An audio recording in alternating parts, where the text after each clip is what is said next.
Well, thank you very much. And I see we have fewer people because of the virus problem. And we appreciate you being here. And this is getting to be more and more social distancing, and that's fine. That's the way it should be. And it's too bad. We extend our best wishes to the person affected. And we feel sure that he or she will be better very soon.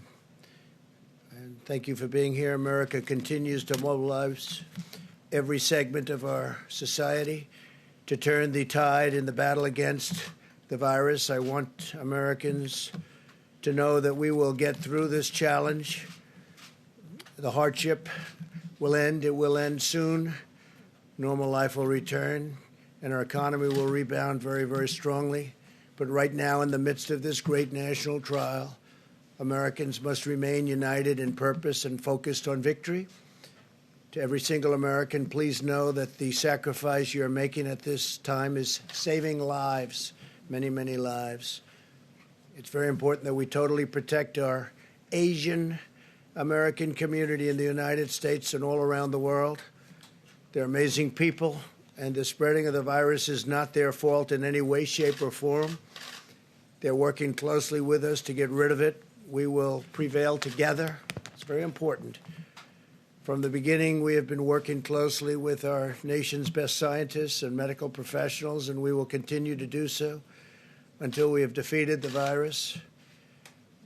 Our public health experts, who are terrific, are studying the variation in the disease across the country, and we will be using data to recommend new protocols to allow local economies to cautiously resume their activity at the appropriate time.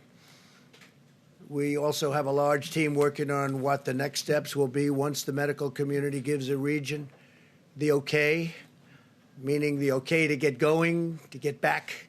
Let's go to work. Our country wasn't built to be shut down. This is not a country that was built for this. It was not built to be shut down. My administration continues to work with Democrats and Republicans to reach an agreement on an urgent relief bill for the millions of American workers and small businesses and large businesses that were badly affected by the medical difficulty that we've had. If you had a viable business in January, we are committed to ensuring the same is true in the coming weeks. In fact, we want to make it even better than it was before, and we're doing things to help in that regard. America will again and soon be open for business, very soon, a lot sooner than 3 or 4 months that somebody was suggesting, a lot sooner. We cannot let the cure be worse than the problem itself. We're not going to let the cure be worse than the problem.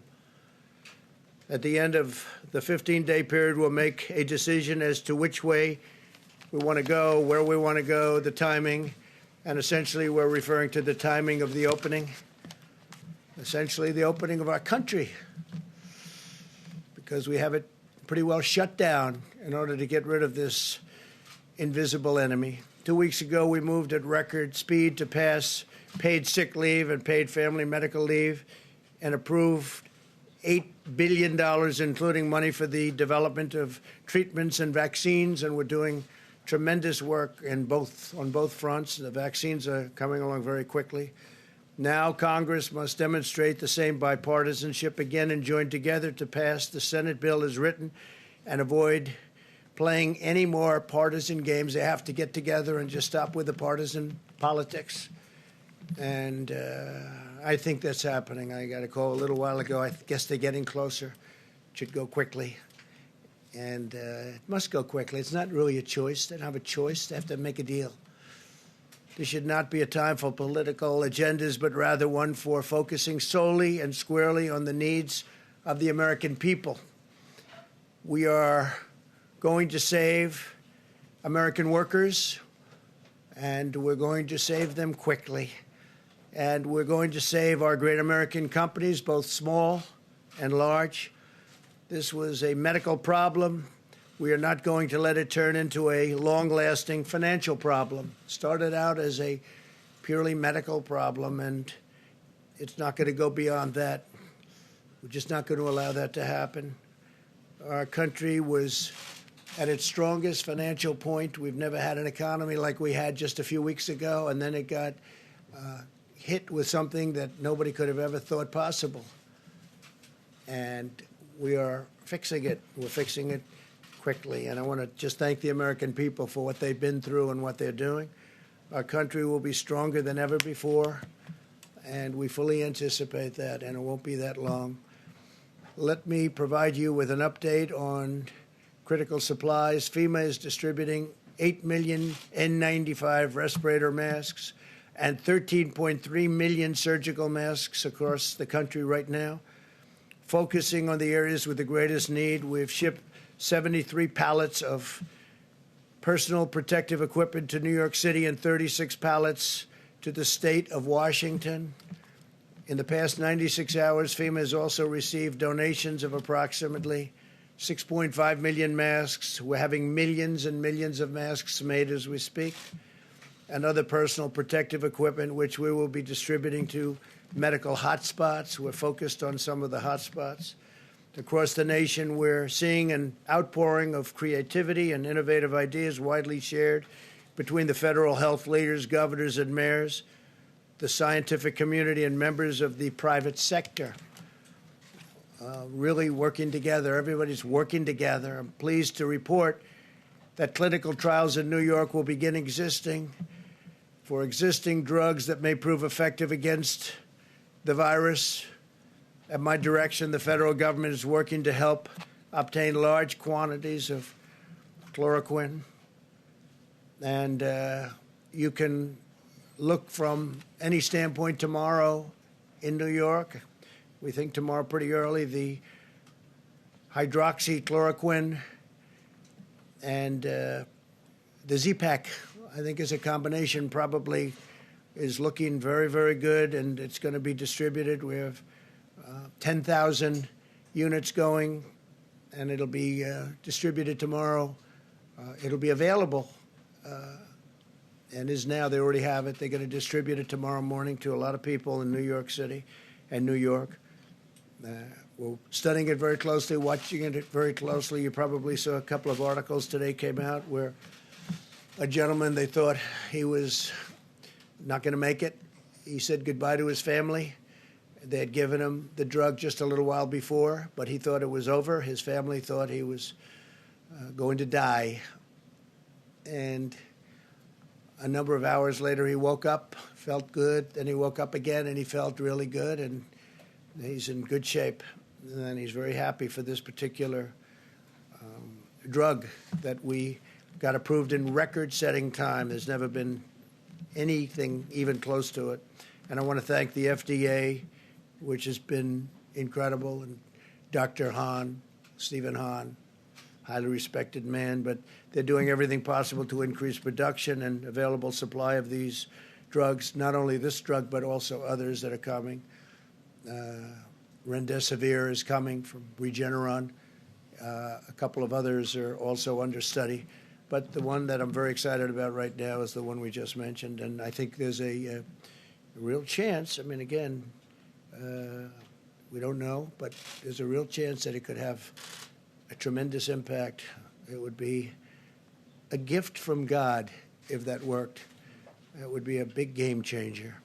So we'll see. But distribution starts tomorrow morning early in New York, and I think a lot of people are going to be, hopefully they're going to be very happy with the result, but we're all going to be watching closely. It's something we have to try. It's been very, very successful in malaria, very, very successful. And countries with malaria have had a interesting thing happen. They take this particular drug. It's a very powerful drug. And there is very little semblance of the virus in those countries. And there are those that say because this drug is very prevalent because of the malaria. So we'll see what happens. I'm also announcing that we're postponing the deadline for compliance with real ID requirements at a time when we're asking Americans to maintain social distancing. We do want to require people to go with their local DMV. We will be announcing the new deadline very soon. It's going to be announced in a very short moment. Overnight, we successfully brought home 103 American citizens after they had been stranded for 10 days in Brazil following a cruise. We want to thank the Brazilian government and their great president. Most of those returned were senior citizens. My administration, in cooperation with Governor Greg Abbott of Texas and the private sector, coordinated their safe return to the United States. So thank you to Governor Abbott. Terrific governor, terrific man. Earlier today, I signed an executive order invoking presidential authority under Section 4512 of the Defense Production Act to prohibit the hoarding of vital medical equipment and supplies, such as hand sanitizers, face masks, and personal protective equipment. We have a lot of face masks, a lot of equipment just coming in, and we have some people hoarding. And Attorney General Barr is going to be speaking about that in a second. We want to prevent price gouging, and critical health and medical resources are going to be protected in every form. Under this directive, the Secretary of Health and Human Services is authorized to designate essential health and medical supplies as scarce. So he'll designate certain supplies and medical elements as scarce, and that means it will be a crime to stockpile these items in excessive quantities, which is happening to a relatively small degree, we think, but nevertheless it's happening. We can't let it happen. And we can't let them resell them at excessive prices, which some people are doing. Very simply, we will not allow anyone to exploit the suffering of American citizens for their own profit. So we're going to be watching that with our great Attorney General very closely. The Department of Justice will be aggressively prosecuting fraudulent schemes related to the pandemic. Yesterday, federal prosecutors took action in their first case, shutting down a website selling a totally fake vaccine, if you can believe that one. As president, I will always fight to protect Americans from being exploited. Thankfully, all throughout the country, we're witnessing extraordinary acts of compassion, benevolence, and unity. Construction companies are donating masks by the hundreds of thousands. Manufacturing workers are transforming their assembly lines. Citizens are volunteering to deliver food and medicine to the elderly. We're truly seeing America at its best. We're really seeing things that people never thought even could happen. Frankly, we never thought this could happen. But the way most Americans are working toward getting it solved and just doing what they have to do to make this go away has been incredible. It's been incredible. I want to take a moment to thank the everyday heroes who are making our vast effort against the virus possible. And thank you to the healthcare workers and the first responders. These are very brave people. Thanks also to the hardworking men and women of Federal Express, UPS, the United States Postal Service, and the truckers who are maintaining our supply chains and supply lines. We thank you very much. Great job. We also want to give our regards and thanks to everyone at our grocery stores working the night shift so that shelves can be restocked, and the restaurant workers and delivery drivers keeping our families fed. So many of these restaurants, it's incredible. They're doing service where people come and they pick it up, delivery. I mean, it's been incredible what they've been doing. Totally different business than they were in, other than they cook food. Other than that, it's like a totally different business. Most of all, I want to thank the American people for rising to the challenge and showing incredible courage, determination, patience, grace, and grit. From New York to Seattle and everywhere in between, your acts of selflessness and sacrifice and ingenuity are a powerful testament to the American character. It's really being shown. It's really showing up at a level that people are really respecting. All over the world, they're respecting. And the world has problems. We're at 148 countries now. 148 countries are affected by the invisible scourge. And all of the uplifting reflections of the American spirit are out there for everyone to see. Together, we will care for our fellow citizens, and we will win this war, and we'll win it much sooner than people think. And we'll be back in business as a country pretty soon. You'll be hearing about that also pretty soon. Now I'd like to ask Attorney General Bill Barr to say a few words, and we'll take questions in a little while. Thank you.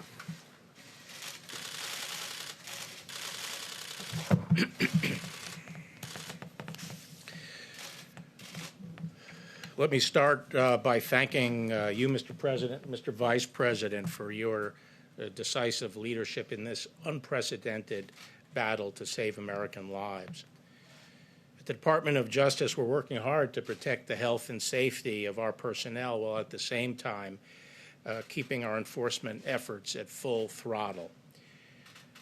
So I'd like to thank all of my colleagues in law enforcement, not just those at the federal level, but of all our state and local partners, the police officers, the sheriff's deputies who are protecting and serving their communities, often at great risk to themselves. What I'd like to do here is start with a few remarks about the order that the President mentioned to ensure the availability of critical medical and health supplies from hoarding and price gouging. On March 18th, the President issued Executive Order 13909 invoking the Defense Production Act with respect to the health and medical resources needed to respond to the spread of COVID-19, including PPE and ventilators. We have started to see some evidence of potential hoarding and price gouging. And so earlier today, the President signed a second executive order providing the authority to address, if it becomes necessary, hoarding that threatens the supply of those necessary health and medical resources. Under Section 102 of the Defense Production Act, the President is authorized to prohibit the hoarding of needed resources by designating those materials as scarce or as materials whose supply would be threatened by persons accumulating excessive amounts.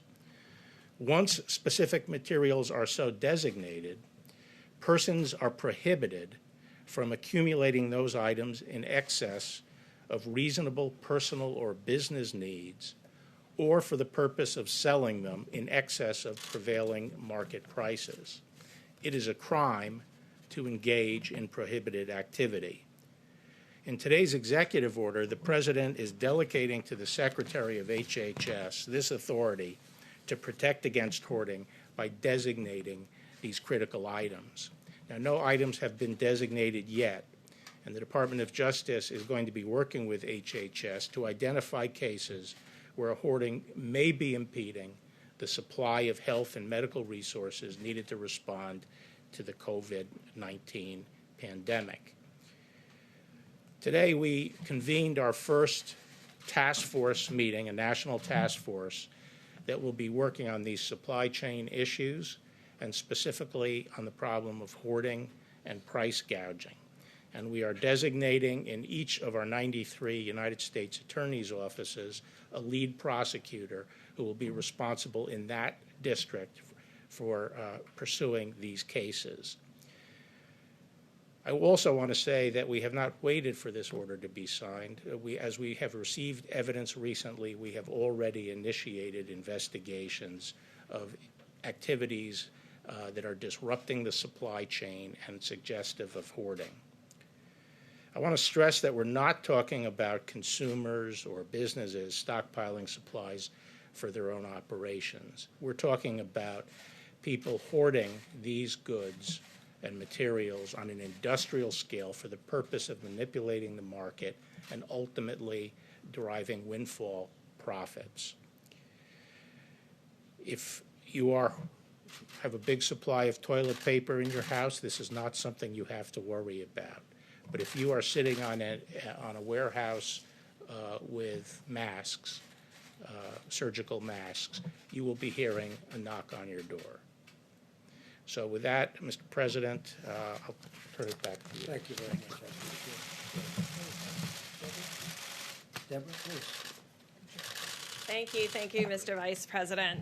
To start, I want to really thank all the ministers of health around the world who have been sending us their data despite the fight that they're in themselves, particularly our European colleagues. They continue to send us primarily their mortality data, which is really very critical because when you're in the midst of this level of fight that many of the European countries are, following mortality data will give you the best insight right now on how the epidemic is proceeding in those countries because they really can't be testing at the level to really understand the depth and breadth of their new cases. In the mortality data that has been provided to us, there has been no child under 15 that has succumbed to the virus in Europe. There was the one 14-year-old in China. So we still see that there is less severity in children. And so that should be reassuring to the moms and dads out there. To Generation Z and to my millennial colleagues who have been really at the forefront of many of these responses, less than 1% of all the mortality is less than 50.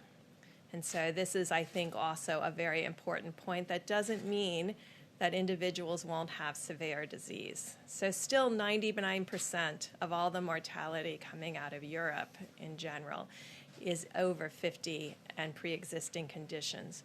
The pre-existing condition piece still holds in Italy, with the majority of the mortality having 3 or more pre-existing conditions. I think this is reassuring to all of us, but it doesn't change the need to continue to protect the elderly. And in order to protect the elderly, we all need to continue to do the President's directives and guidance for the next week of the 15-day challenge. Finally, I wanted to really close by thanking the laboratory personnel that have been at the front lines. 250,000 tests have been run in the last 7 days. This happened because these large commercial laboratories are doing round-the-clock runs. And remember, all of them are being exposed to the virus in the same way from the swabs. Yet tirelessly, they have worked on and on to get those results available. They are still getting more tests than they can run per day. That's because we were primarily expanded into what we call the Roche high-throughput tri-core machine. Those results have been getting to the clients, and we've asked them to prioritize hospitalized patients. There was a breakthrough today, and I think you'll see this from the FDA, for all of those of you who are waiting for self-swabbing options. Those are going to be available sometime this week to be able to individuals do their own tests.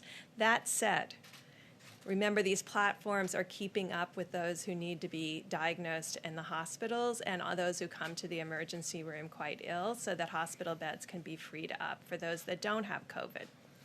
So that will be critical that if you don't need a test and if it doesn't change your clinical course, do not come in to be tested. And I think that mortality data that I gave you should be very reassuring to all of you. Finally, to conclude, New York City. The New York metro area of New Jersey, New York City, and parts of Long Island have an attack rate close to 1 in 1,000. This is 5 times what the other areas are seeing. Through the high-throughput lab investigations, we're finding that 28% of the submitted specimens are positive from that area, where it's less than 8% in the rest of the country. So to all of my friends and colleagues in New York, this is the group that needs to absolutely social distance and self-isolate at this time. Clearly, the virus had been circulating there for a number of weeks to have this level of penetrance into the general community. Thank you very much, Deborah. Thank you, Mr. President. The White House Coronavirus Task Force met today, but we also convened at the President's direction a conference call with the nation's governors. And we focused on efforts at mitigation, at testing, and supplies. We discussed the President's recent approval of disaster declarations for Washington and California and New York. But we also assured governors who've submitted major disaster declarations that we will be reviewing them in an expeditious manner to ensure the full resources the federal government are brought to bear. The President wanted us to make it clear that the federal government will do whatever it takes to support an effort that is locally executed, state managed, and federally supported.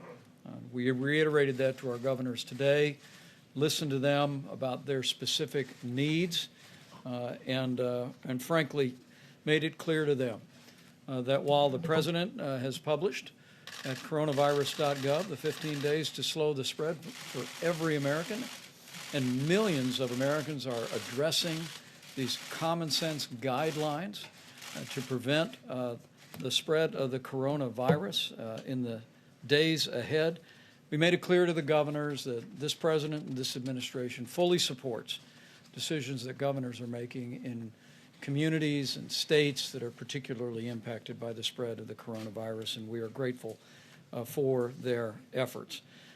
We also spoke to the governors about the importance of the legislation that is currently being negotiated on Capitol Hill and asked them to encourage members of the House and the Senate to move very quickly. The bill that is currently being negotiated, the President said that he believes will be resolved soon, and we're encouraged by it. We'll speed direct payments to families. The average family of four will receive $3,000 directly. There'll be payroll subsidies for small businesses around America to keep people on the payroll while they might be required to stay home, unemployment insurance benefits, assistance to hospitals and major industries.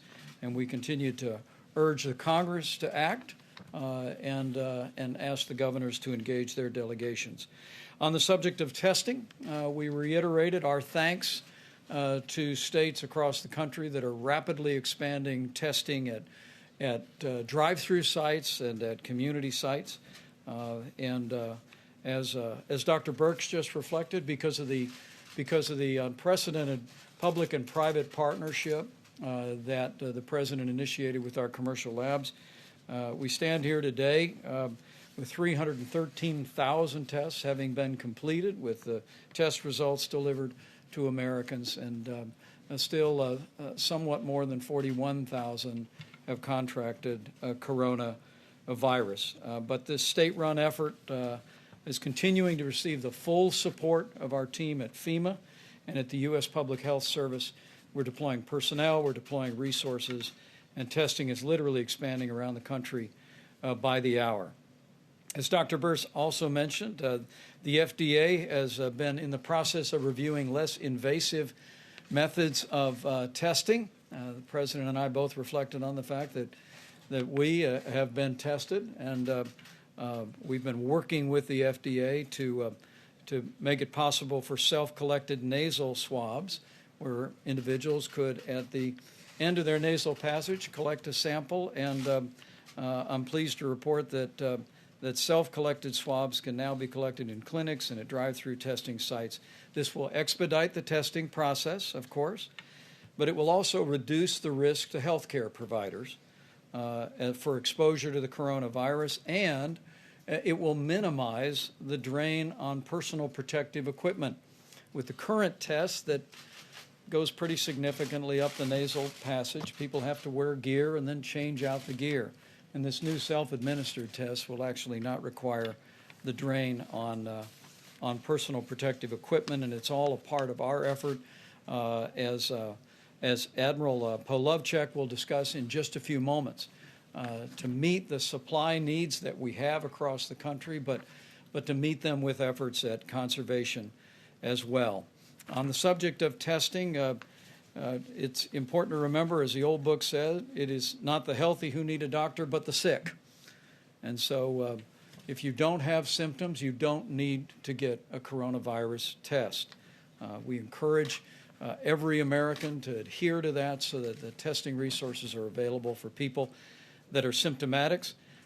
We also will be issuing today from Health and Human Services new guidance to direct all commercial labs to prioritize testing for hospitalized patients, and that guidance is going out tonight.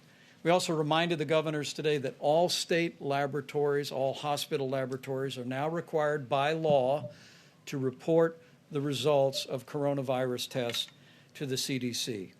On the subject of supplies, in our meeting today at FEMA, we received a report of the new Supply Chain Stabilization Task Force. Rear Admiral John Polovchek is leading that up at FEMA, and the task force is working to identify medical supplies that exist in the marketplace today, to evaluate the national stockpile, and also working with industries around the country to produce even more of the critical medical supplies. And as the President said, businesses across America are stepping up, and maybe as never before in our history. 3M, in fact, has diverted 500,000 N95 masks from commercial customers, and they're being delivered today to New York and Seattle. Facebook, we would acknowledge, has donated their emergency reserve of over 700,000 N95 masks to healthcare workers, and these are just a few examples of the generosity of businesses. We're also seeing companies step forward to repurpose their manufacturing facilities to create ventilators, to create equipment, and I know I speak for the President when I say how grateful and proud we are for that. We also discussed with the governors a real breakthrough on the availability of ventilators. We called on the governors to survey all outpatient surgical centers and hospital operating rooms, because surgical ventilators that anesthesiologists use, because of an FDA decision rendered this last weekend, those can be easily converted now to ventilators that can be used for people struggling with severe illness from the coronavirus.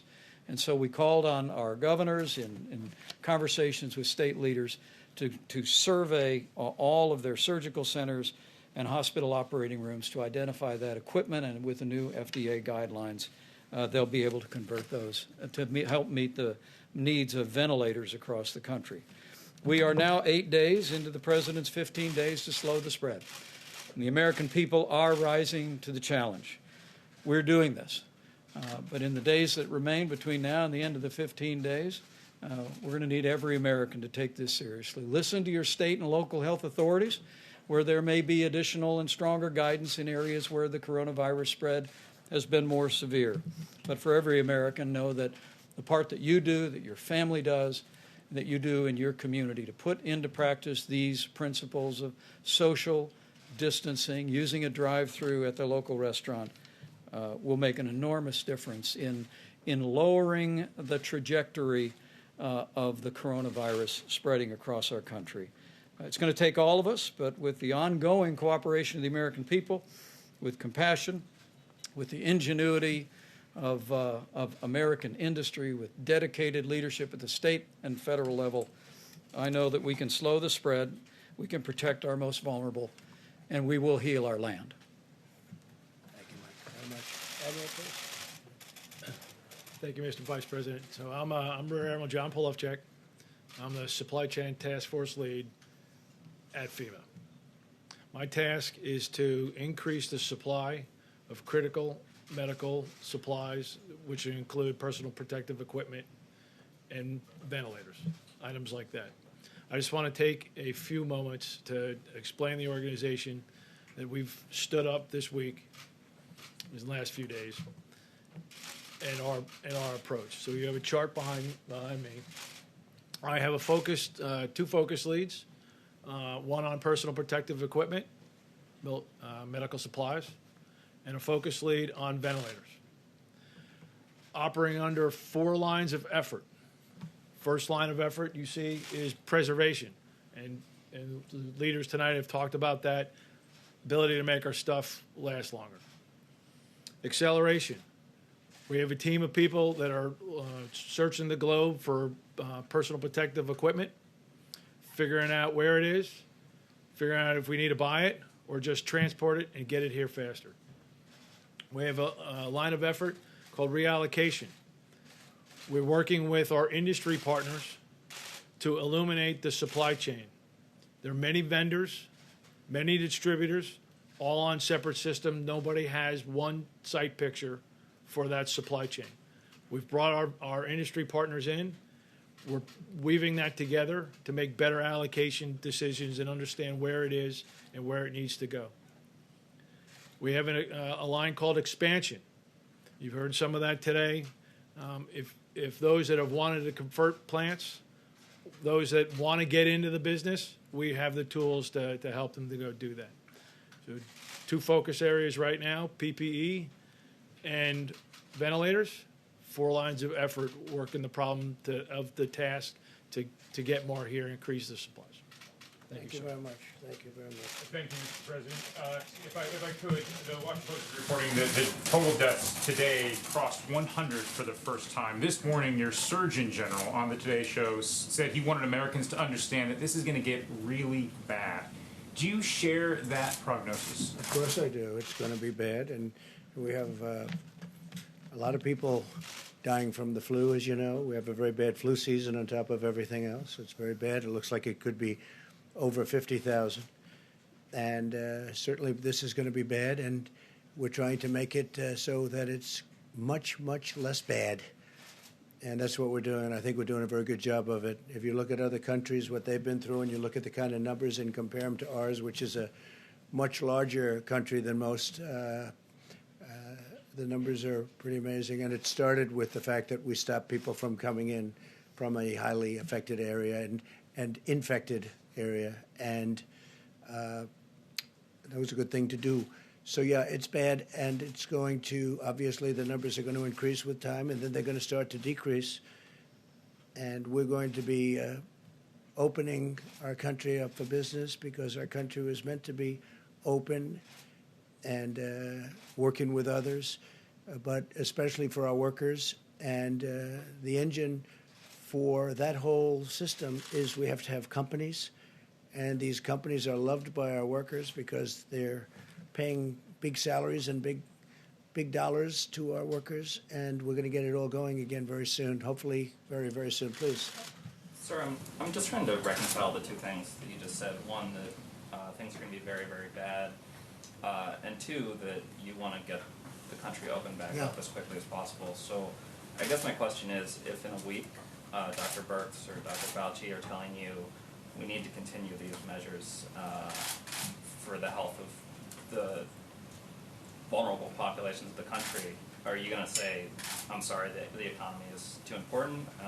Well, you'll see what happens. I understand the question very well. It's a great question, but we can do 2 things at one time. I will say this. Our country's learned a lot. We've learned about social distancing. We've learned about the hands. We've learned about staying away, at least during the time that this is even a little bit around. This disease or whatever you want to call it, many different names. You can call it many different names, but the virus, while it's around. And we can start thinking about, as an example, parts of our country are very lightly affected, very small numbers. And, you know, you look at a state, great governor, Pete Ricketts in Nebraska. You look at the kind of numbers they have out there. They have one of the great hospitals there too, relative to what we're talking about. But you look at Nebraska, you look at Idaho, you look at Iowa, you look at I could name many countries that are handling it very, very well and that are not affected to the same extent, or frankly, not even nearly to the extent of New York, which is really, I'm dealing with Governor Cuomo, and we're dealing very well together. We'll be sending that ship up, by the way, as you know. We have a ship going to Los Angeles. We'll also be, the ship is coming out of a very large repair. It's all ready to go, and very, very soon will be. And over the next 3 or 4 weeks, that'll be coming up to New York. We'll go to New York Harbor, and it'll be fully supplied. So they're working on that right now.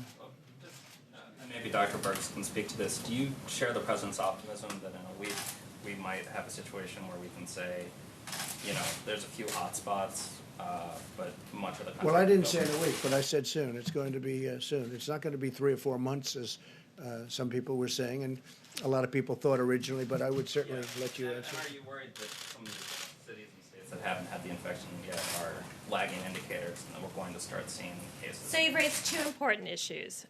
One, I think you all know a lot of our tests have had to go to hospitals at this time so that we can diagnose people who are at risk, to give them options to get these new therapeutic options. None of these therapeutic options are available if you don't know your diagnosis. So we've been very much focused on that. With adding Abbott, Thermo Fisher, Hologic, and now Cepheid platforms. Cepheid's that new platform that is point of care, but slower. So, you've got to match the throughput, the need to what kind of equipment you have. Now that we have all those platforms moving simultaneously, we can go back to doing case finding and surveillance in the areas that have the most lower numbers, as well as doing mitigation more aggressively in the places that have higher numbers. We went out with a very blunt force. I mean, we have to all be honest. We had to do that because we weren't sure where the virus was and where it is going. I think over this week, we're concentrated on figuring out exactly where the virus is and making projections about where it's going and the impact of our mitigation pieces. We learned this in tackling epidemics around the world. You have to focus the resources and the intervention and the structural prevention interventions in the areas where the virus is circulating. Otherwise, people never understand why you're doing this and they don't have any virus. So it has to be very tailored geographically, and it may have to also be very tailored by age group, really understanding who's at the greatest risk and understanding how to protect them. But there's data showing that in 3 months, as the president said, we won't need to follow these broad guidelines that he's laid The out. only data that we all have, and I think you all know what it is, the two areas that have moved through their curve is China and South Korea. So those are the two countries that we're learning from. Those were 8 to 10 week curves. Each state in each hotspot in the United States is going to be its own curve because the seeds came in at different times. So Washington State is on their curve. They're about 2 weeks ahead of New York. And so each of these have to be done in a very granular way to really understand where we are. And it's the charge that the president has given us is to use all of our data analytics and all of our data inputs to really define those issues about where the virus is, where is it going, and what predictions we can make about where we are in that bell-shaped curve.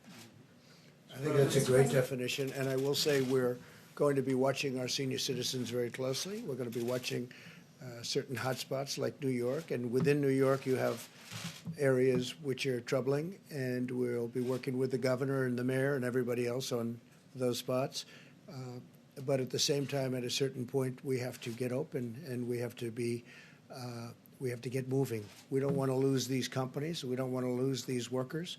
We want to take care of our workers. So we'll be doing something, I think, relatively quickly, but we've learned a lot during this period. This was a very necessary period. Tremendous information was gained, but we can do two things at one time. And again, I say we have a very active flu season, more active than most. It's looking like it's heading to 50,000 or more deaths, not cases, 50,000 deaths, which is, that's a lot. And you look at automobile accidents, which are far greater than any numbers we're talking about. That doesn't mean we're going to tell everybody no more driving of cars. So we have to do things to get our country open. But this has been an incredible period of learning, and we'll have announcements over the next fairly short period as to the timing. John, please. Mr. President, I want to ask about these guidelines on testing. Obviously, Senator Rand Paul has tested positive for coronavirus. Yeah.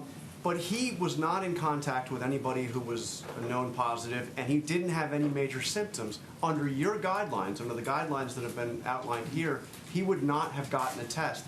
He got one anyway. So what do you say to him? He's pointed out that if he hadn't gone basically in defiance of these guidelines and got tested, he might still be showing up to the Senate right now and infecting the whole U.S. Senate. So that's why this was important. That's why this recommendation to the American people was important, because we have been saying that there is a level of asymptomatic or mild spread. And that's why each person has to be responsible. Each person has to be responsible in the way that they decrease their interaction with others, the 6 feet, and you're all very social distanced, so thank you. But also assuming that everyone that you're interacting with could be positive. And that gets into the hand washing piece, and that gets into the other piece we talked about is surfaces. I think until we really figure out the respiratory transmission versus the surface transmission, and this hard surface transmission, not fabric, will be really critical, because that is a way the virus could spread on subways or metros, where people would be holding on to things that other people had recently held on to. So that's the real question. But if we can just keep with the example of Rand Paul, and obviously there are many other people that would be in a similar situation, but just keep with this one example. If he hadn't gotten that test, he would still be showing up to the Senate every day, to his place of work. If he had been wouldn't want that, following would these you? guidelines, he wouldn't have been infecting others because of the social distancing, washing your hands, doing everything that we talked about. So we've talked about also how people make choices because of their jobs, that they have to come in. You'll notice I was not here over the weekend. I think this is the part that we really need to take personal responsibility for. Saturday, I had a little low-grade fever. Uh-oh. So, actually, probably a GI thing. But, you know, I'm meticulous. I'm a physician. I looked it up. I ended up piggy banking. I'm from Walter Reed, so I got a test late Saturday night, and I'm negative. I stayed home another day just to... Thank you for saying that. Yeah, just to make sure. That's how we protect one another.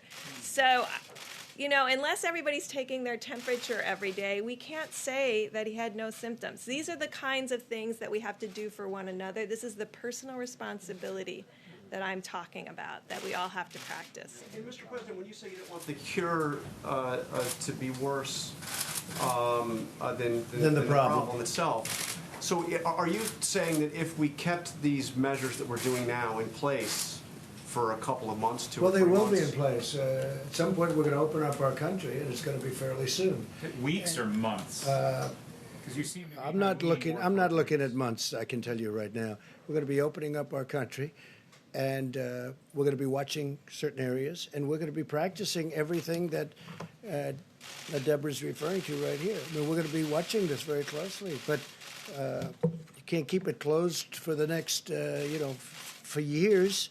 Okay, this is going away. We're going to win the battle, but we also have, you have tremendous responsibility. We have jobs. We have people get tremendous anxiety and depression, and you have suicides over things like this. When you have terrible economies, you have death, probably, and I mean definitely would be in far greater numbers than the numbers that we're talking about with regard to the virus. So we have an obligation. We have a double obligation. We have a great country. There's no country like it in the world, and there's no economy like it in the world. I mean, we were just blazing. We were coming out with numbers that some numbers weren't even reported because it was already this had happened. They were meaningless. I got numbers about myself that were meaningless because by the time the numbers came in, it's a whole different world with this. But I will tell you that we can do both things, John. We can do them both at the same time. I mean, that's okay.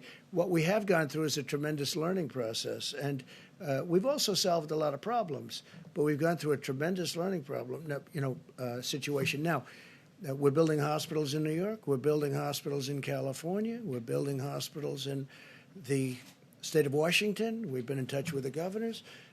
Today I spoke with a man that I happen to like. I spoke with Phil in New Jersey, and we're going to be doing something very meaningful in New Jersey. We're doing something. I spoke with J.B. Pritzker, called me today. We're going to be helping them out in Illinois. We're doing a lot of things in Florida. We're doing a lot of things. And between FEMA and the Army Corps of Engineers and the Admiral in your group in terms of the purchasing, that's what he does. He purchases. He's supposed to be great. I'll tell you in about 2 days. But he's going to do a fantastic job. So we have an incredibly talented group of people. But, yeah, we'll be doing 2 things and 3 things at one time. Well, at the same time, though, we're going to be watching very closely the hotspots. We're going to be taking care and watching very closely our senior citizens, especially those with a problem or an illness. We're going to be watching them very, very closely. And we can do that and have an open economy, have an open country. And we have to do that because that causes other problems. And maybe it causes much bigger problems than the problem we're talking about now. You understand? Jeff, please. Mr. President, following up on that same topic and on your tweet, do you think that the cure so far has been worse than the problem? I think the cure has been very tough. This has been this was an operation. This was somebody going to a doctor and saying, you need an operation. And we've had an operation. We've learned a lot. And we fixed a lot of problems. One of the things we fixed is if you look at the obsolete system that this administration inherited, it wasn't meant for this. It was meant for a small group of people, and even for that, it was not very good and very obsolete. We now have a testing program now that will hopefully be able to be used for many years into the future. Should we have another event like this? I don't think you'll have another event like this. This is very unique. You look back into time, you look back decades and decades. We can name them all, even if you go back 10 years. You know, you go back to 2009, but that wasn't like this, as it turned out. But they lost a lot of people. We were early. We were early, Jeff, because of the fact that we closed early. That was a big move. Please, Kristen. Yeah, go ahead, Jim. You had said previously, I think from this podium, that the virus could still be with us through July or August.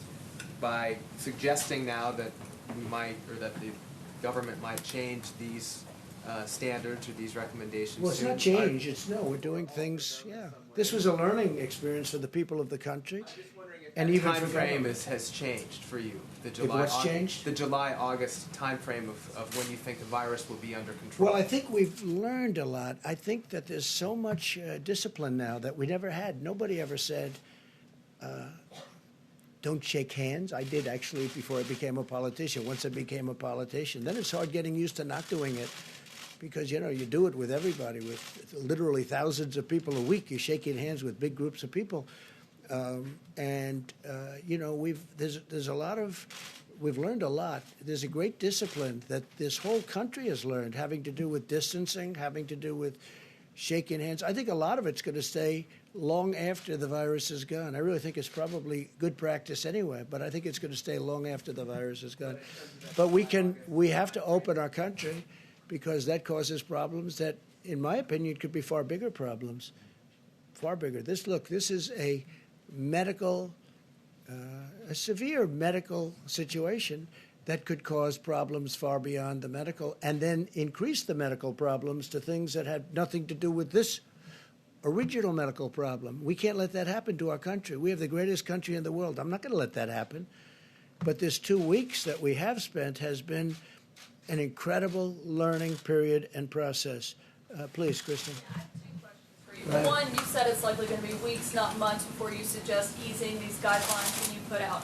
Have any of the doctors on your team told you that's the right path to pursue?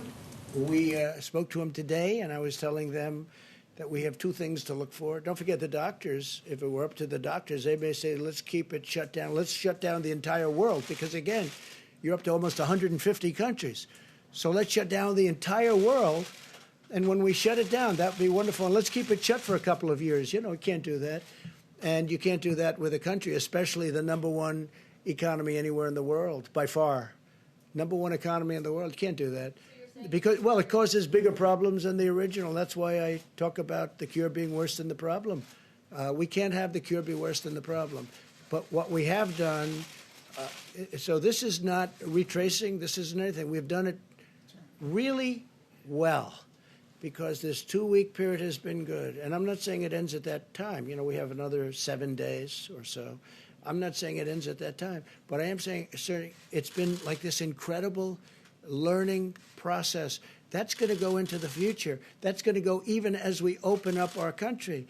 And we're going to be watching New York, and we're going to be watching California. We're going to be watching the state of Washington and other places. Illinois is becoming a hot spot. And we can do both. Now, we may quarantine. I mean, we will be quarantining many people in these areas.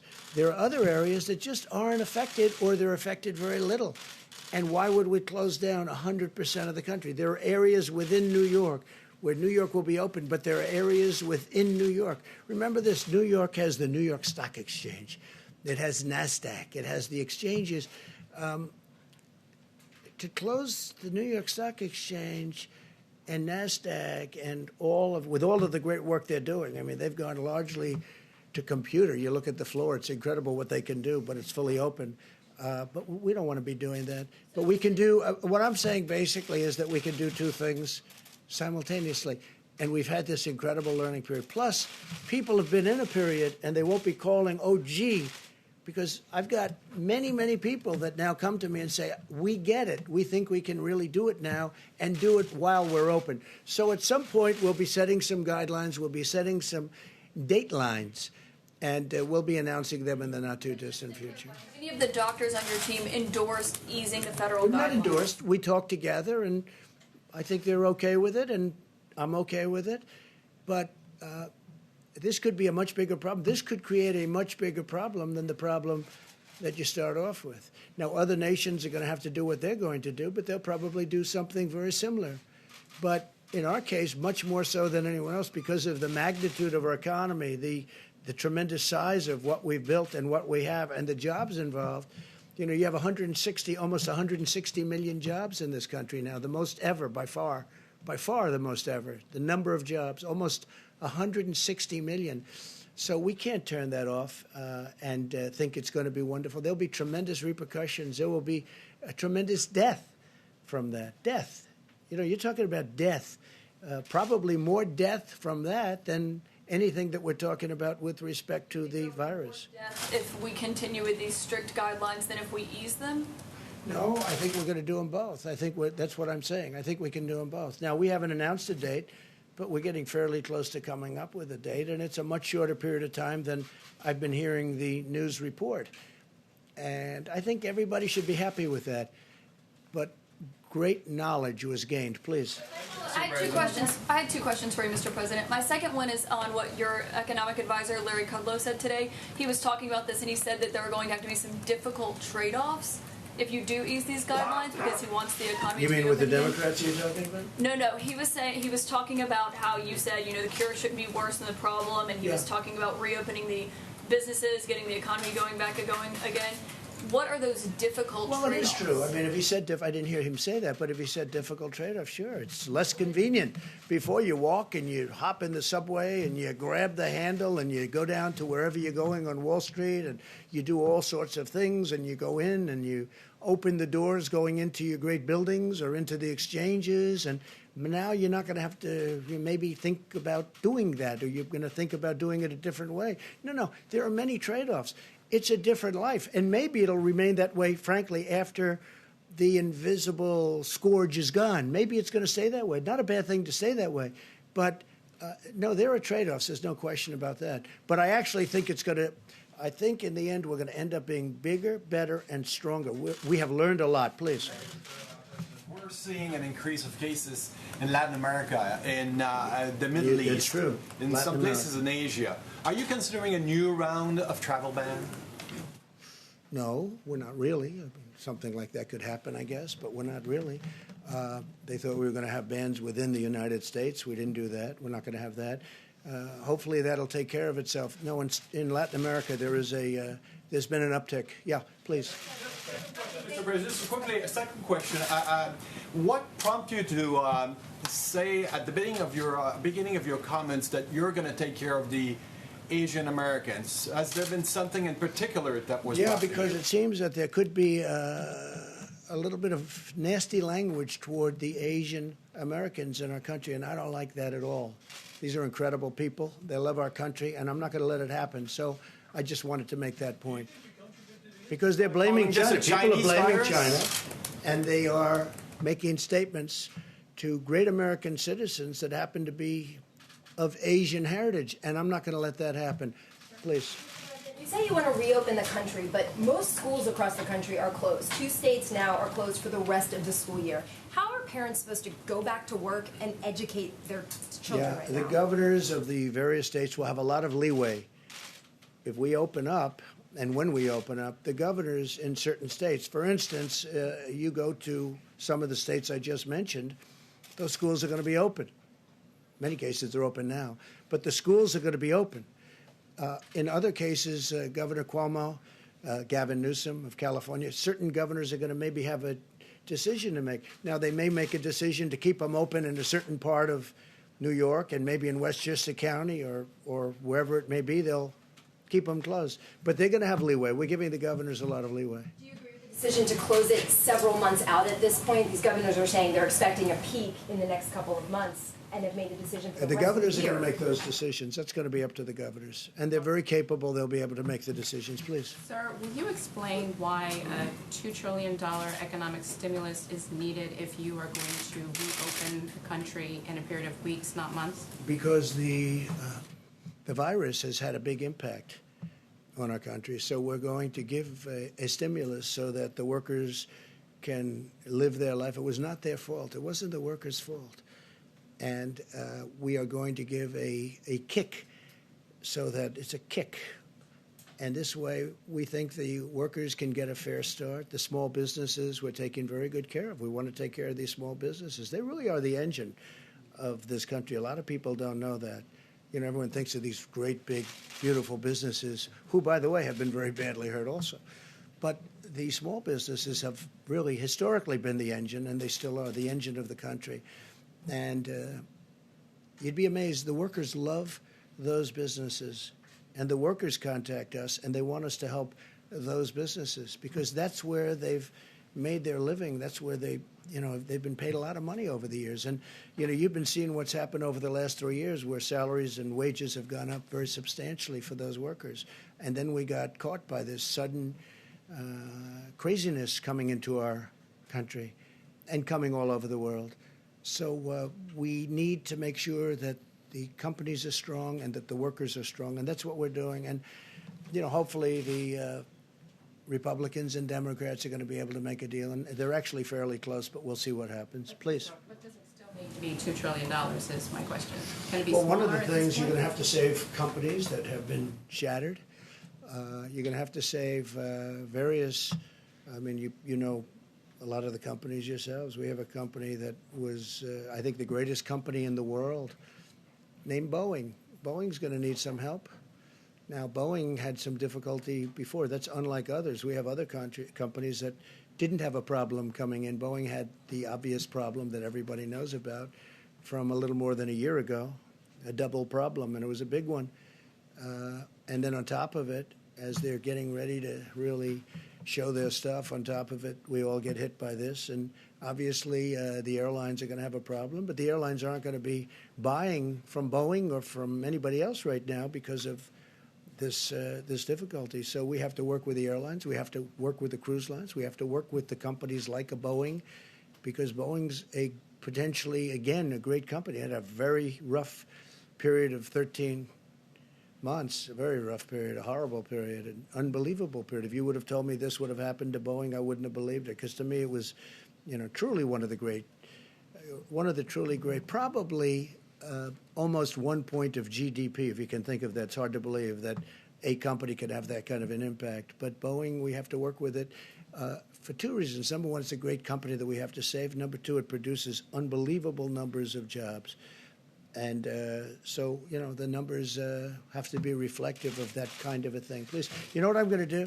We have wonderful people behind us that are working very hard, and we want Bill to get back to the Department of Justice, and we want the Admiral to start going and doing your job, and the same thing with Deb. If anybody would have any questions, maybe I'll ask Mike to stay around, but if anybody would have any questions for the group, and otherwise I'll let them go back to work, please. If we just clarify with Dr. Birx, we seem to be talking about different geographical slopes on this. The curve would be changing.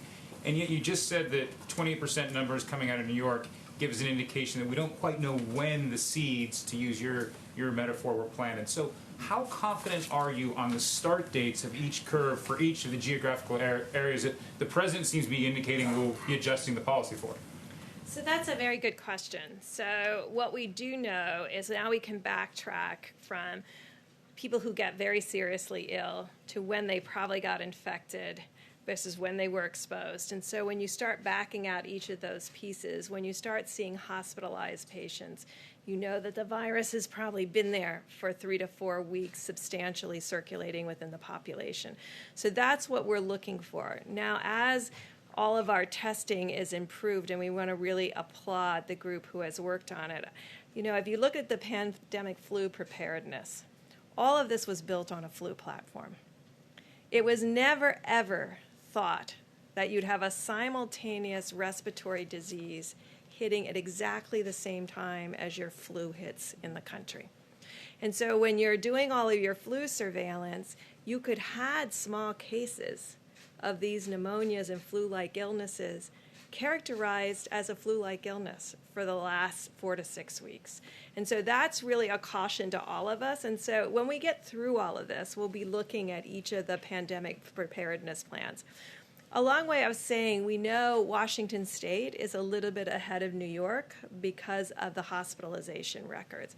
What we will get to as a country with the amount of testing that will be available is being able to do what the president talked about simultaneously doing containment contract tracing at the same time you're doing mitigation. And I think right now we put everything into mitigation.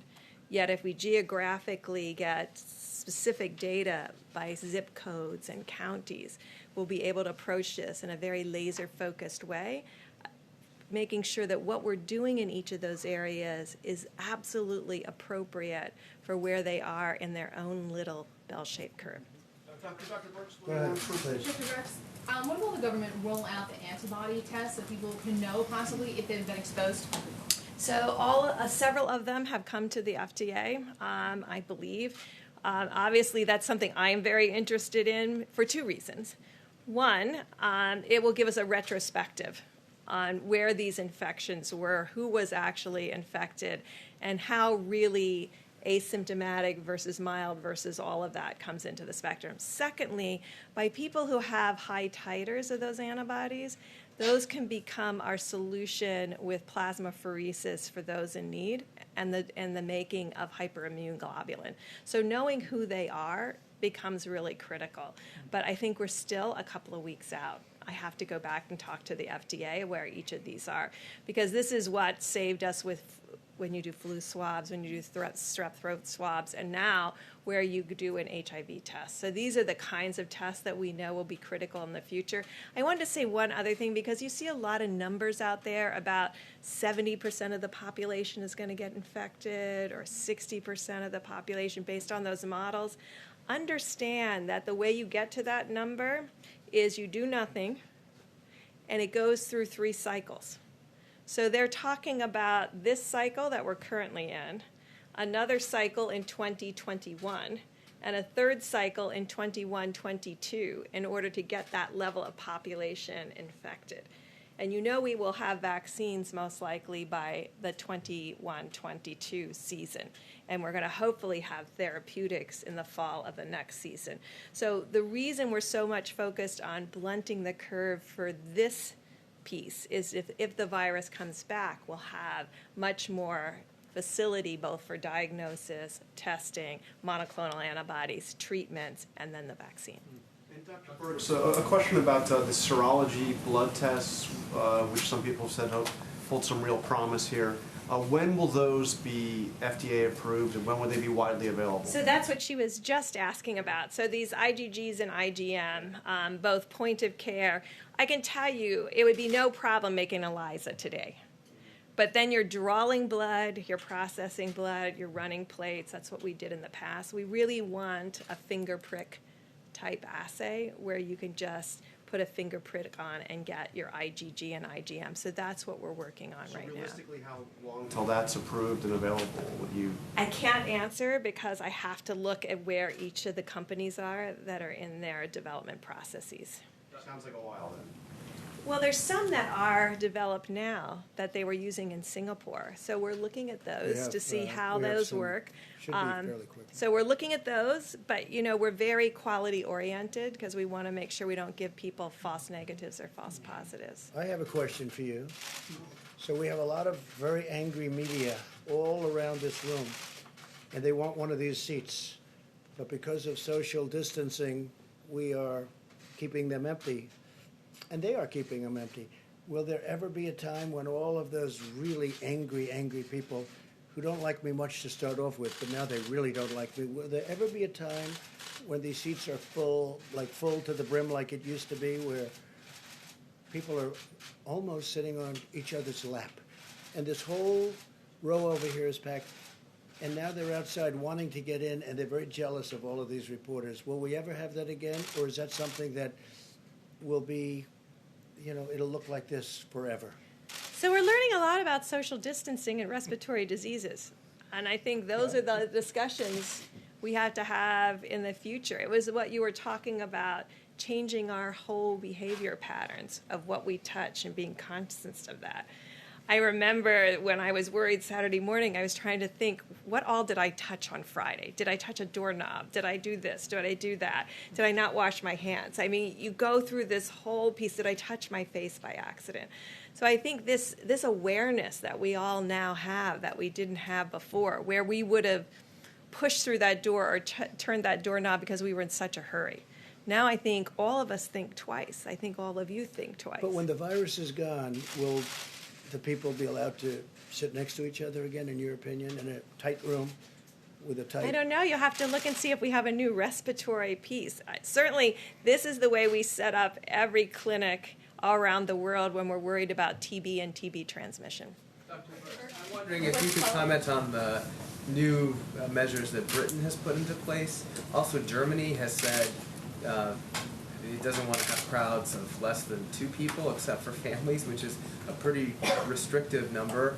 Does that inform your thinking as you are coming up with advice for this next period for the president and the vice president? The president and vice president have asked us to look at every single scenario in every single country, because the more data we have, the more our decisions can be completely data informed and really understanding what impact that has. I mean, we're interested right now. I mean, Italy obviously waited until about March 7th. The virus had been circulating for almost 4 weeks before actually going into that methodology. But for the first time, it looks like their mortality rates are starting to decline, which would be an illustration that things that they did 2 and 3 weeks ago may actually have an impact. Those are the kinds of data we're looking at very carefully, as well as very careful data within the United States of exactly where the virus is, what's the attack rate, has it moved out of its more confined geography, and really looking at each of those pieces of information. It's a lot of data to go through. What do you make of Germany and Britain's moves? Well, I think if you remember just a week ago, Britain had a very different approach. So everybody is adapting to their data. I haven't looked at the data that informed that decision, so I can't really comment on how they got to that decision there or in Germany. Just to be clear, do you agree with the president's push to reopen the country? He said some of his doctors that he's talking to about this, he says, I think they're okay with it. Are you okay with that? What the president has asked us to do is to assemble all the data and give him our best medical recommendation based on all the data. That's what he's asked us to do.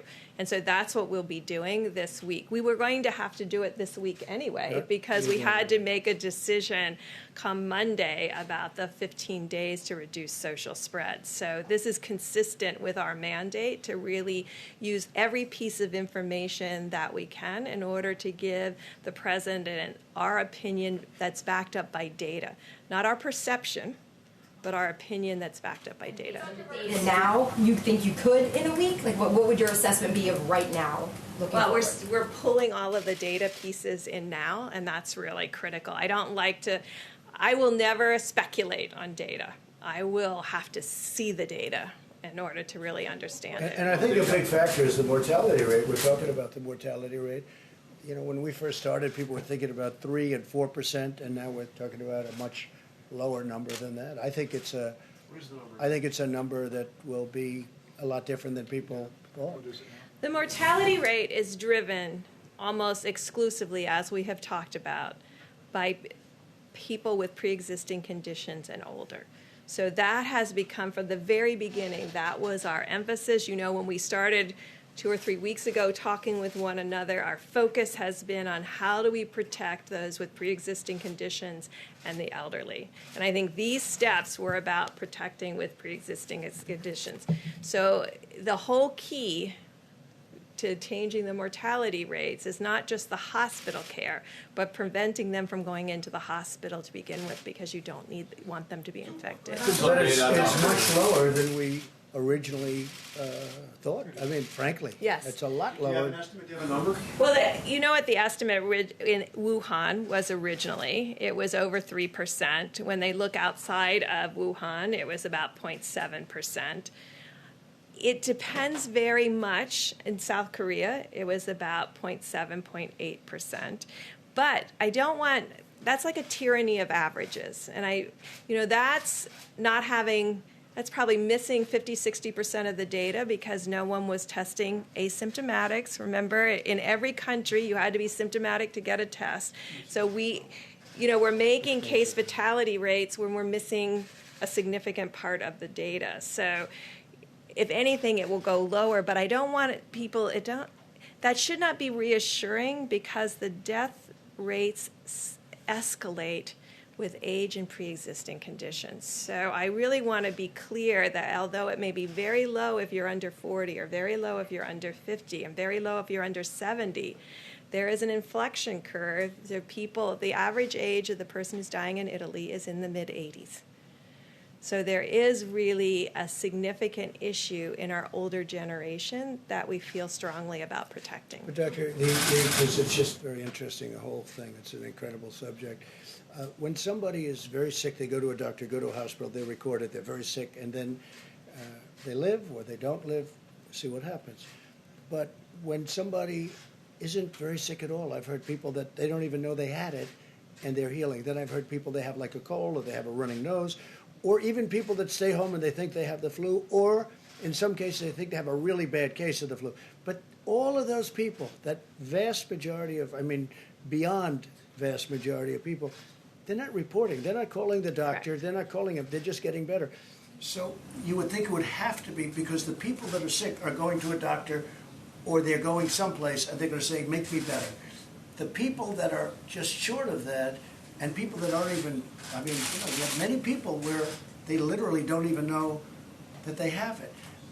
So now you're building up the number of cases that we talked about before, and yet, so you don't know you don't know how many there are. It could be a vast number. Right. But what you do know is all the people that are really sick, because all of the people that are really sick are going to a doctor in some form, and the doctor is reporting it in all cases. But that's why your question about the antibody test is so critical, because that will give us really a much better baseline to really understand. So Mr. President, when you talk about how it could be a much bigger problem, you said that at several stages on whether or not we keep these guidelines in place. You talked about higher death. Are you talking about suicide? Like, help us understand. I'm talking about many forms. Is the risk here a depression? Is that what you're getting at? We're talking about tremendous. Look, number one, it's the country itself. You're talking about tremendous disruption economically, but you're talking about massive depression, massive numbers of suicide. You mean economic depression? No, I'm not talking about economic, although you could be talking about that too. So what I'm talking about is depression. People suffering massive depression because they had a fantastic job and now they have no idea, what's going on. Now, here's the good news. If they get the bill passed, we're taking care of those people. We're going to really take good care of those people beyond what any country has done for people. But there's never been anything like this. No, I'm talking about where people suffer massive depression, where people commit suicide, where tremendous death happens. Now, in addition to that, we're talking about economic, where you really hurt a country. It could take years and years to recover. And the longer you stay out, the harder it is to recover. I happen to think that you're going to have, they call it the V. I think you're going to have a very big bounce, very big bounce back. I think it's going to be very big. We'll see. Well, I think the bill should pass. It should pass quickly. in your Take care of confidence. our workers. Take care of the companies that pay those workers. Help those companies over this rough patch. But the longer it takes, the harder it is to come back. I'd like to be able to bounce back to where we were. And ultimately, I think we're going to be even further than that. But I'm just saying that what's happening when I say the cure, and the cure could be worse than the problem itself, right? That's we can't let that happen. We can't let that happen. We've learned so much, and so many good things are going to happen for our country. We can't let this continue to go on. So what we're doing is we're meeting with the doctors, Dr. Fauci, Dr. Birx, and others, and we've already started the discussion. And I can say that, I'm a student like your students. We're all learning this together. I learned a lot from Deborah. I learned a lot from Tony. I learned a lot from a lot of people that this has been their life's work. I've learned a lot. We're going to come up with a date, and we're going to do two things. We can do two things at one time. At the same time, we're going to be very vigilant. We're going to be so vigilant in terms of all of the things that we have to do that we've been talking about for the last 2 weeks ad nauseum. And I think it's going to be ultimately a far better solution for our country. Yeah, please, go ahead. What advice is Dr. Fauci? Deborah, why don't you go back? And we want her to go back to work immediately. Thank you. Great job. Thank you, Deborah. Can I have one more question? Yeah. Deborah? One more. Come on. They won't let you go. Thank you. So there's still 1 week left to go and 15 days to slow the spread. Doesn't talk of reopening the government quickly undermine that? I mean, why would anyone today still social distance or not run out to see the Actually, it cherry should blossoms? reinforce it. Because if people know that we're considering and trying to understand the impact of the good work that they have done, I think it reinforces them to do good work for the next whatever it is, days, weeks in the future. Because it says to them, we're looking very carefully of the impact that the work that you did, the selflessness that you brought to this, the ability to stay home with your fabulous children, your ability to social distance, the ability to give up on going to restaurants and just having takeout, all of those sacrifices, the ability of your protecting our elder generation, the greatest generation, and making sure they're safe in nursing homes but not seeing them. All of us have made sacrifices. I haven't seen my grandchildren in 3 weeks. I know other people are like that they have really made those personal sacrifices. What we're asking every American to do is to make those personal sacrifices for these next week and now so that we can evaluate the impact of that sacrifice. So I think, if anything, it strengthens the willpower to say, yes, I can do this. Thank you. Thank you. Mr. President. Sir, can I ask, where is Dr. Fauci today? Go ahead. 1 second, please. Sir, one thing some public health officials have said would be helpful is to open back up the ACA exchanges so that people who are worried about perhaps getting treatment could go sign up for insurance now, even though the open enrollment period is open. That's something you can do with Well, it is. It's something we're talking to a lot of people about. We'll see what happens, but we're talking to people about it. Go ahead, please. Where is Dr. Fauci right now? Why is he not at this briefing? Will he attend future ones? Well, And I was just with him for a long time. And he's at the task force meeting right now. We have a task force meeting. He was there. does he agree with you about the need to reopen the economy soon? Well, he doesn't not agree. I mean, we had a long talk, and he understands there's a tremendous cost to our country, both in terms of lives and in terms of economics and in terms of many, many years of rebuilding something that was a fine-tuned machine. It was nobody's fault. It just happened. This horrible virus came from wherever, and it just happened. It just happened. He fully understands that. No, he's a good man. I like Dr. Fauci a lot, just so you understand. No, he's not here because we really weren't discussing what he's best at, but he'll be back up very soon. Yeah, please. And we'll be discussing dates and times with him. And we are talking about I don't want to use the word abbreviated because so much has been gained by what we've done, but we're talking about not during the period, during the 14 or 15 days, but not too long after that. Mr. Which I think is going to make a lot of people happy. It's going to make a lot of companies happy. It's going to make a lot of workers happy. Yeah, John? Mr. President, so ultimately, will you take Dr. Fauci's recommendation on this, or are you thinking he's just looking at one set of inputs? I would certainly, he's very important to me, and I will be listening to him. I'll be listening to Deborah, who you just spoke to. I'll be listening to other experts. We have a lot of people that are very good at this, and ultimately, it's a balancing act. But, you know, the expression, we can do two things at one time. And we've got an incredible country. We have to keep it that way. And that includes not just economics, that also includes life and death. We have to keep it that way. Mr. President, on the social distancing, you're talking about social distancing amongst us reporters, and you mentioned that one of our own has come down or potentially come down. Even if someone does come down in the White House press corps, would you pledge to the American people that you'll keep this room open? We're clearly 6 feet apart. Well, I've gotten to like this room.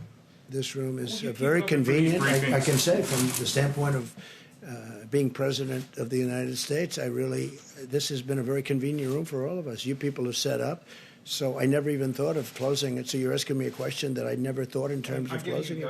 Can you give me a good reason to close it? We could build a larger room. Opportunity to keep. I mean, you see. I don't want to make commitments like that because it's not something I've ever really thought about.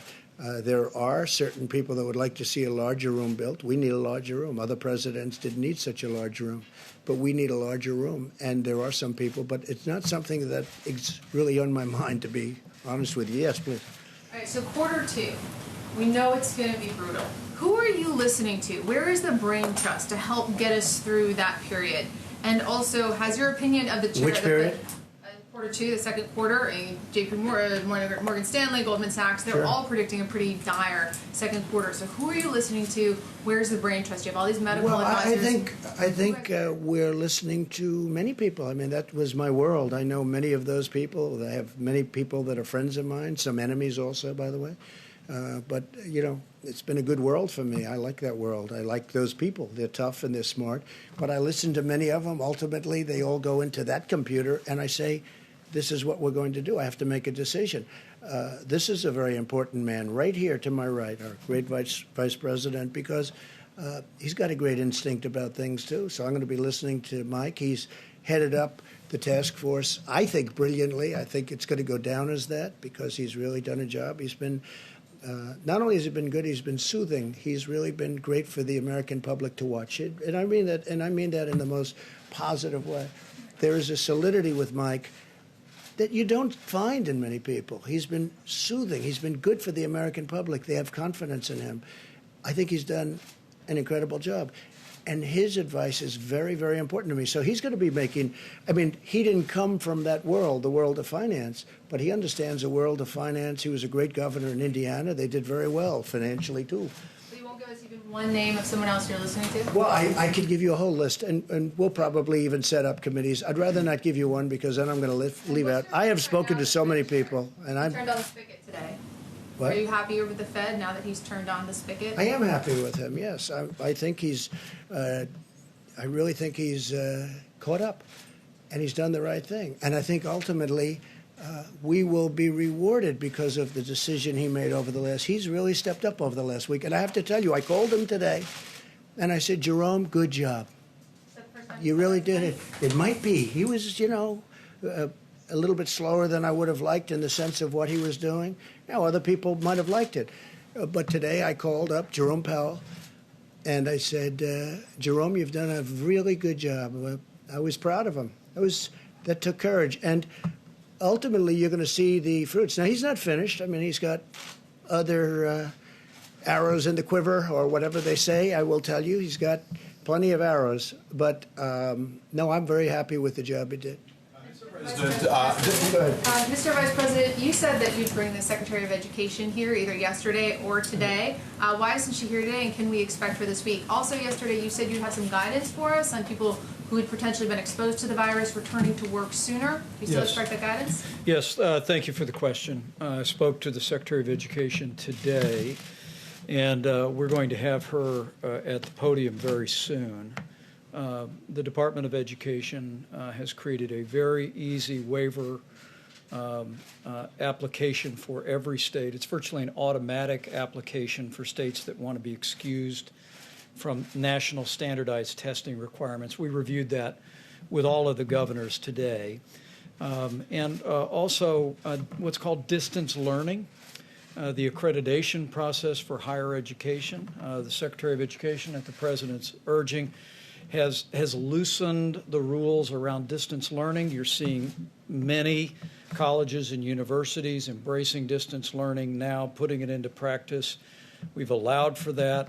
But also the Department of Education is setting up a website and best practices information for K through 12 distance learning. And she actually told me that the state of Florida and New Hampshire are really setting the pace on distance learning for K-12. My wife is an elementary school teacher. Obviously, there's different challenges for distance learning for K through 12 students, particularly younger kids. But the Department of Education is determined to continue to make those best practices available. We talked about the website that's being built, and she'll be coming and making a presentation on that because as the President reflected a little bit ago, as Dr. Birx did, we understand there's a lot of kids out of school, but parents are anxious. A lot of kids out of college and university, like my daughter, who's been dismissed from what remains of this semester of grad school, but is still doing the work, and the Department of Education is working earnestly to make that a reality. We'll see her this week. I'm sorry? We'll see her this week? Yes, I'll have her here this week. She, given the issues that we were dealing with today with the Attorney General, we thought it might be just as timely in a few days. With regard to the guidance that you asked about, the President's Coronavirus Task Force is in the process of reviewing recommendations from CDC. We're working with the Department of Homeland Security. We'll be bringing those to the President as recommendations of approval. We're specifically looking at people that work in critical infrastructure, people in law enforcement, people in critical transportation. You can go right now to the Department of Homeland Security's website for a very useful definition of critical infrastructure. And if you look at the second page of 15 days to slow the spread, you'll see the President's recommendation for this 15 days is for people to stay home from work whenever possible, except for people working in critical infrastructure. And the guidance that we're looking forward to unpacking is how people who may have come into contact with someone that tests positive for coronavirus would be able to, if they have no symptoms, would be able to return to work, wear a mask for a certain period of time, but otherwise go back to business. It's a focus on critical infrastructure jobs. We should have that guidance before the President and before the public tomorrow. Mr. President, we have understandably a patchwork of plans. By the way, at the moment. I just want to say while we're thinking about it, China has very much stepped up, as you probably know, the agricultural purchases from our farmers and some other purchases too. So they have a difficult time also right now, but they very much stepped up their purchases and significantly. So we're very happy about that. The other thing, I'm standing here in this case with our Vice President, trying to let you ask anything you want having to do with the subject, which frankly is pretty much all anyone cares about right now. But because I think it's very important. I don't want to stand here for 2 hours and do this, but I think it's important that, I call it get it out of your system. Give us any question about it, because I think it's important for the public to know. So we don't want to answer 2 questions and leave. We want to answer your questions. That's why we're doing this for so long. And I think it gives our country confidence, and it gives, I think we're giving, we're all gaining knowledge. This has been an unbelievable process, but we're all getting knowledge. So I want to, stay here. Sometimes we're here for 2 hours and we're answering questions. At least you will say that I'm very transparent. I think you're going to have a hard time saying he is not transparent, but we take a lot of questions from you. Unfortunately, some of them are repetitive, and some of them are fantastic questions. Some of these questions are great. Some of the questions lead to us solving a problem. You bring up problems that people didn't know existed. But I just want to let you know, so we're doing this so that we can be transparent, so that we can get everything out. Yeah, go ahead, please. Mr. President, we have a patchwork of plans, understandably, at the moment. Are you coordinating an economic response with the leaders of the G7 at the moment? You are? Yeah, we're very, very close to them. We had a couple of great talks, plus I've spoken to a number of them individually. Yeah, we're very, very closely aligned. Please. One for the Vice President really quickly, and then one for you. Vice President Pence, we were talking about those self-swab tests. When will those be available? They said this week, but do you know which day, and do you know where they're going? The FDA just announced that decision, and my understanding is that they'll be now going directly to market. I'll have a good estimate for you on timeline, but and what the President has charged us to do at the task force is to promote as much creativity and as much innovation as possible. And frankly, Dr. Hahn, as the President said, at the FDA has done a remarkable job going through the review and approval process for these new methodologies really in record time. We reflected a little bit ago about the fact that we're pretty sure we set a record.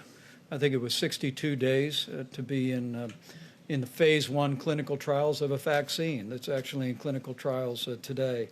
But this new approval from a study done by United Health Group and the Gates Group means that now self-collected nasal swabs will become available. We're going to be working through FEMA with governors around the country to make sure and distribute those methods as well as the swabs or any other supporting material and get those into this vast array of labs that are now stood up around the country. That's going to make a big difference, too, because that really is a process that's easy as opposed to the current process, which is not, as I've said, it's not pleasant. My other question for you, I just want to get clarity on this. If we get to next week, you're deciding what to do with these guidelines, whether to ease them or reinstate them for another 15 days. Will you follow the advice of Dr. Birx and Dr. Fauci if they say you should maintain them for 2 more weeks? And then ultimately I have to make a decision. But I certainly listen to them. I listen to a number of people. And I have a lot of respect for Dr. Fauci and for Dr. Birx. And I'll be listening to them and others that we have that are really doing a good job. John? But are you worried that if you do this too quickly, if you lift these restrictions too quickly, the virus will start spreading unabated? And how can you be sure that that's not going to happen? Well, you know, we have now a system, and the system's in place. And we have two very, very powerful alternatives that we have to take into consideration. And as I said, one of the things that has really got me thinking about this. Number one, I'm looking at what's going on, and you know, life is fragile, and economies are fragile. But one of the things is the mortality rate, John. When we first started this, nobody knew anything about this particular virus. Very, very little. I mean, we started off, we were hearing numbers of 5%. That's an astronomical number. When the flu is 0.001 and 2 and 3, right? And so 5% would be an astronomical number. Now we're seeing numbers that may be less than 1, and that's not including the exercise that I just went through where many people don't report. So everybody getting very sick is reporting, but nobody getting, you know, not very sick. And that should be part of that equation. So that just keeps reducing the number. So the mortality rate is that's a big, to me, that's a very big factor. When we were hearing 3 and 4%, remember we had one day where we thought it was 5%, and we were getting a lot of bad numbers from countries that, I don't know why, but we were getting a lot of bad numbers. I do wish, again, our relationship's very good with China, but I wish they could have told us about this a little bit sooner, you know that. But the mortality rate's a big thing for me because I think we're very substantially under 1% now. That's it's still terrible. It's still the whole thing. The whole concept of death is terrible. But there's a tremendous difference between something under 1% and 4 or 5 or even 3%. So that's something that we're learning now. And I think the number may be lower than people think because of what I've been saying. Yeah, please. Mr. President, have you instructed Secretary Mnuchin and the others working on this bill with Congress to meet some of the demands the Democrats have made with regard? Well, I thought we had a deal last night, and then the Democrats changed the deal. So we had a deal last night. that was going to be phenomenal for the workers, which is my number one aim. I want to take care of the workers. And we had a deal. I was pretty sure we had a deal last night. If you would have told me at a certain time, like about 9 o'clock, I would have told you we pretty much have a deal. And then all of a sudden it changed fairly rapidly. And, you know, it was unacceptable. It would have been bad for our country. And they were asking for things that would have not been good. I mean, things that bore no relationship to what we're talking about. We said, that's not the game. We can't play that game. So we'll see. Look, the Democrats do want to make a deal. But, Jeff, I thought we had a deal last night. And if you come further into this process weeks or months from now and decide that further stimulus is needed, will you be able to work with Speaker Pelosi on that? I'll work with anybody to help the American people. I will. I don't care who it is. I'll work with anybody if I feel I'm going to help the American people and the American worker. Yeah, please. Mr. President, some states are still reporting a shortage in materials needed to actually process the tests. So what is the administration doing to get all the states the materials that they need? Well, you just saw the Admiral, and you just saw the FEMA people, and you just saw the Army Corps of Engineers, and, you know, we're building hospitals in New York and California and state of Washington and New Jersey. I just made a commitment to Phil that we're going to help him out with some of the areas in New Jersey, which is very important, a great state. So we're doing a great job, and we're there to help the governors. But, you know, the governors are on the front line, and they can do some of it themselves. Governor Cuomo, he's been working very hard, and he worked with me on the hospitals and medical centers, because it's not just hospitals, it's called hospital. And another is medical centers, of which we're building numerous for New York. And we have it all laid out. We have Javits Center, and then we have other locations throughout the state.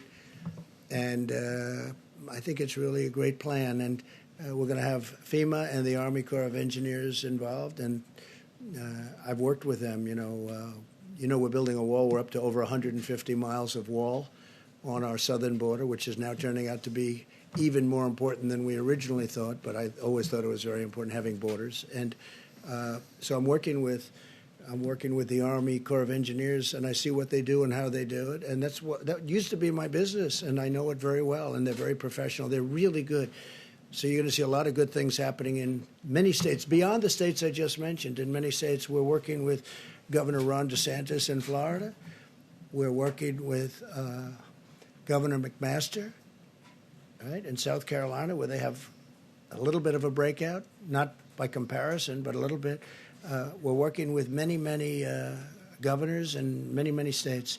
Actually, states where you almost would think that they have it under pretty good control and they've done a great job.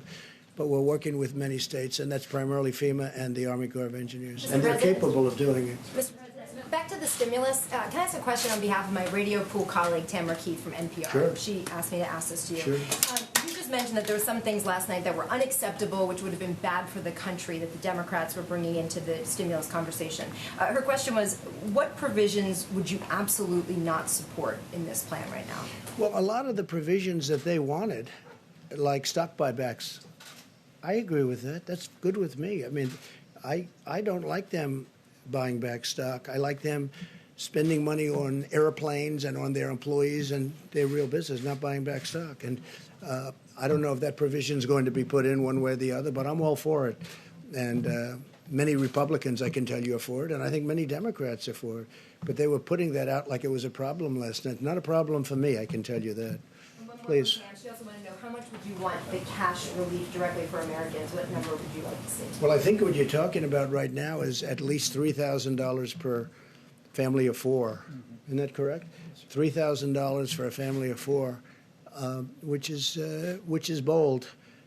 And if this continued, we have to build this up. And if this continued, we'll do something else, and we'll do more at a later date. But that's a big number. If you remember, they were talking about $500 and $600, and we are all for that.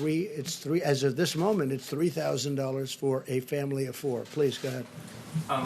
When you're looking at some of the economic headwinds that we're facing, I'm wondering if one of the things you're concerned about is the strength of the dollar, and if there's something that we should do to address that, including possibly... Well, we have a very strong dollar, and you know, a strong dollar is good in many ways, but it's also tough in many ways because it makes trade much harder. It makes it much harder for Caterpillar Tractor and other companies to sell their goods to Europe or China or wherever they may be sold. So having a strong dollar is good, but it really sounds good. But the truth is it makes certain things like trade much tougher. And our dollar, I don't know if you've seen, but our dollars remain very strong, especially against other currencies, very, very strong, which, again, makes that trading more difficult. But there's something nice about having a strong dollar, right? You know, no matter what. I'm president, it's nice to have a strong dollar. But it does make trading more difficult. Just to go back to stimulus, you're confident you're going to get a deal? Well, I think the Democrats want a deal, and I think we want a deal. So it would be very foolish if they didn't make a deal. The American public is demanding a deal. I can tell you the Republicans want to make a deal, and we want to make a deal that's good for the workers, good for the country. And I really believe the Democrats want to make a deal, but they have to stop asking for things that bear no relationship to what we're talking about. And you've had a lot of laudatory things that to are say. actually bad, that are actually not good for the country. You've been very laudatory to the Democratic governors. You mentioned Governor Cuomo. You mentioned some others. Yeah. If you'd get a stimulus bill, I'm wondering if you'll extend this bipartisan goodwill to Speaker Pelosi and invite her here for a signing ceremony. Well, let's see what happens. I have to see what happens. Right now, we don't have a deal, but I think we're very close. I mean, when I left, which was quite a while ago now, because, again, we're trying to answer every question, so there's no, it'd be nice if you were just exhausted and said, that's it, we can't do anymore, but there's always hands up. But, and maybe one of those questions is great and unique. But, no, look, I want what's good for the country. And if that means meeting, I think that's great. I just want what's good for the country, great for our workers, great for the citizens of the United States. That's all. It's pretty. Spoken with Pelosi. Well, it's been a little while. Yeah, please. Both you and the Vice President have been tested for the virus. Also, Mrs. Pence. Has the First Lady been tested?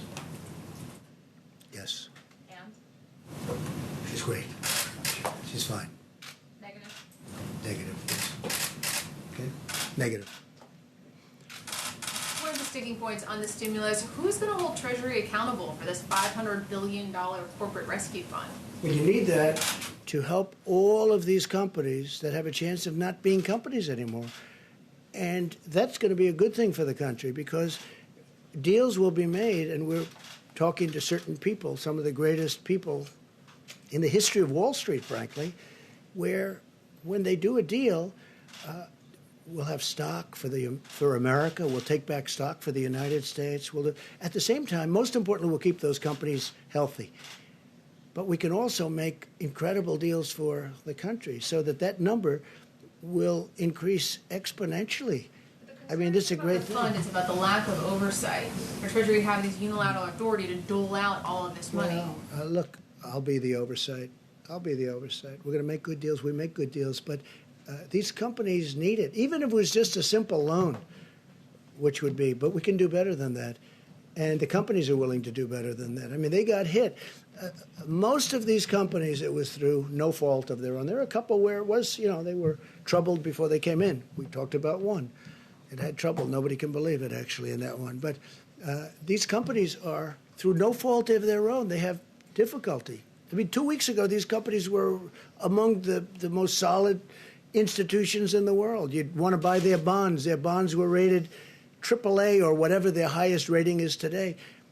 And now all of a sudden they have difficulty because they've been closed up. So you need something to keep them going. But that money is not going to be wasted money. That money is going to be seen, and we could multiply that number by many times coming back to the American public. That could be a phenomenal thing. But most importantly, it's going to keep these great engines of jobs and ingenuity going. Very important. Yeah, how about one or two more and we'll go. Go ahead, please. And then Jeff. Thank you, sir. Are there things you regret in the way you handled the crisis so far? Are there words you regret? I don't think so. I'm looking forward. I don't look back. I guess there's always something everybody regrets. There are things in your life you regret. We all regret things, but I really like to look forward. I'm a person that looks a forward thinker, I guess they would say. No, I think that we've handled it really well. It seems to be the American public thinks that we've handled it well if you look at polling data. But I'm not interested in myself. I'm interested in the American people. We have to get this going. We have millions and millions of jobs that were solid as a rock 3 weeks ago, and today there could be questions. And the faster we get it going, the more likely it is that those stores little businesses, big businesses, medium-sized businesses open up. And we'll get it going very fast. I really believe this is a pent-up demand. I think that as soon as we say, let's go, and it's going to be pretty soon. It's going to be pretty soon. It's going to be sooner than people would think. We're in a position to take care of our country, but at the same time to have the country really go up like a rocket ship economically, and that's great for jobs. It's great for everything else. Yeah. Mr. President, I'd like to ask a question for a colleague who can't be in the room because of social distancing. For whom? A colleague who can't be in the room because of our social distancing about Florida. He wanted me to ask, should Governor DeSantis have closed all of the beaches in his state? Well, that's really up to the governor. I mean, I think that, first of all, he's a great governor. He's done an incredible job, Governor DeSantis of Florida. And on the beaches, I guess he's recently made a decision, but you do have a lot of room on the beaches, and I think it's just a decision that he made originally, and then he's refined it, and then he's done something that a lot of people agree with what he's done. But he's done a lot of things right, and he's been truly. He cares so much about health care. He cares so much about the cost of prescription drugs. He's been a fantastic governor for Florida. They're very happy with him. The whole concept of the beach.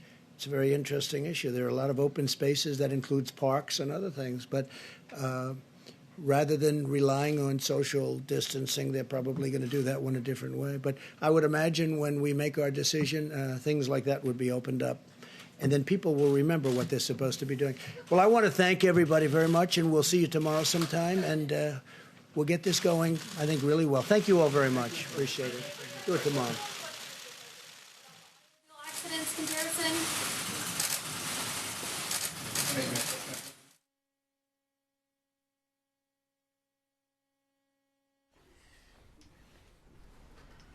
Okay, had to ask about the dollar, didn't you?